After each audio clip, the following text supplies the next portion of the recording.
आखिरकार बीते एक पखवाड़े से सीमांत जनपद चमोली के 8 विकास खंडों में आयोजित हिमालय की अधिष्ठात्री देवी मां नंदा का लोकोत्सव सोमवार को नंदा सप्तमी के अवसर पर मां नंदा को कैलाश विदा करने के साथ ही संपन्न हो गया है। हल्की बारिश और कोहरे की धुंध के बीच सोमवार को नंदा सप्तमी के अवसर पर बधान की मां नंदा राजराजेश्वरी की डोली सुबह गैरोली पातल से वेदनी बुग्याल पहुंची।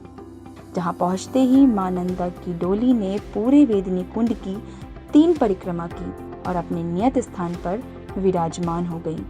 जिसके बाद वहां पहुंचे श्रद्धालुओं द्वारा मां नंदा को अपने साथ लाए समौड़, चूड़ी, ककड़ी, बिंदी, चुनरी, मुंगरी, खाजा आदि अर्पित किए गए। साथ ही मां नंदा की पूजा अर्चना करके पौराणिक लोक गीतों और जागरों को गाकर मां को कैलाश के लिए विदा किया गया। मां नंदा के कैलाश विदाई के दृश्य को देखकर वहां मौजूद श्रद्धालुओं की आंखों से अविरल अश्रुओं की धारा बहने लगी और वे फफक कर रोने लगे, क्योंकि अब 1 साल बाद ही अपनी ध्यान नंदा से लोक जात में मिलन होगा। नंदा की डोली को कैलाश विदा करने के पश्चात आज डोली रात्रि विश्राम हेतु बांक गांव पहुंची, जहां ग्रामीणों ने नंदा की डोली का स्वागत किया। इस अवसर पर पुजारी गौण ब्राह्मण उपस्थित रहे। वहीं दूसरी ओर दशोली कुरुंड की नंदा डोली रामड़ी गांव से बालपाटा बुग्याल पहुंची। बालपाटा बुग्याल में मां नंदा की पूजा अर्चना करने के बाद मां नंदा को कैलाश के लिए विदा किया गया, जबकि सोमवार सुबह को बंड की नंदा छंतोली पंचगंगा से नरेला बुग्याल पहुंची, जहां मां नंदा की पूजा अर्चना कर उन्हें समौण भेंट की गई। जिसके बाद मां नंदा को कैलाश की ओर विदा किया गया। नंदा को कैलाश विदा करने के पश्चात डोली और देव छंतोलियां भी वापस लौट आएंगी।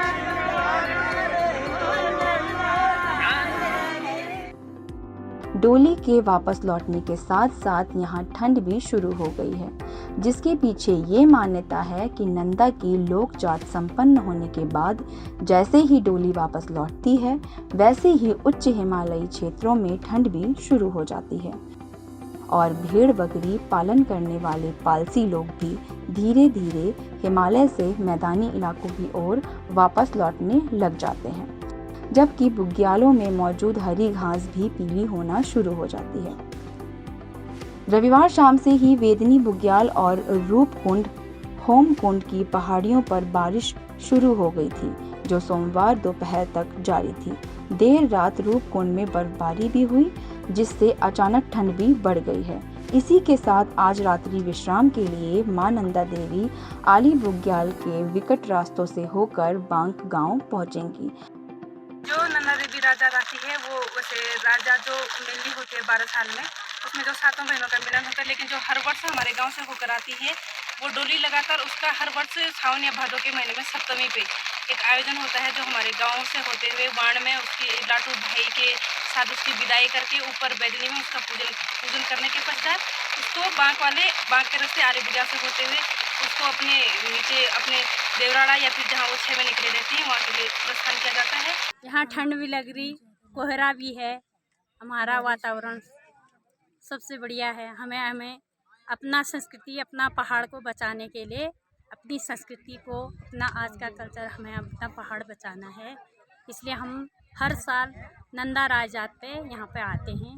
हमें अच्छा लगता है, अपना पहाड़, अपनी संस्कृति को बचाना है, हमें आगे बढ़ना है। यहाँ से जो है बांक के लिए जाएंगे, यहाँ से षष्टमी की चाँद हो गई है और ननिहाल देवरोड़ा में जाएगी, और ये हम यहाँ से जा रहे हैं नीचे के लिए। सारे हम माँ भगवती को लेकर अभी जा रहे हैं और यहाँ यात्रा करते।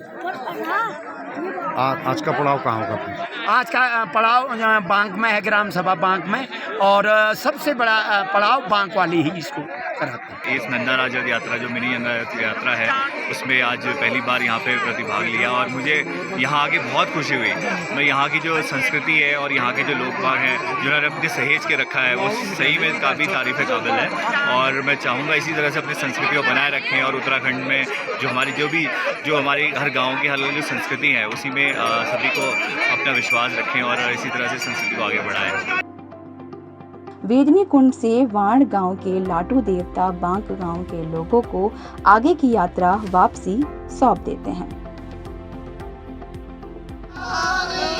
चमोली से सुरेंद्र रावत की रिपोर्ट।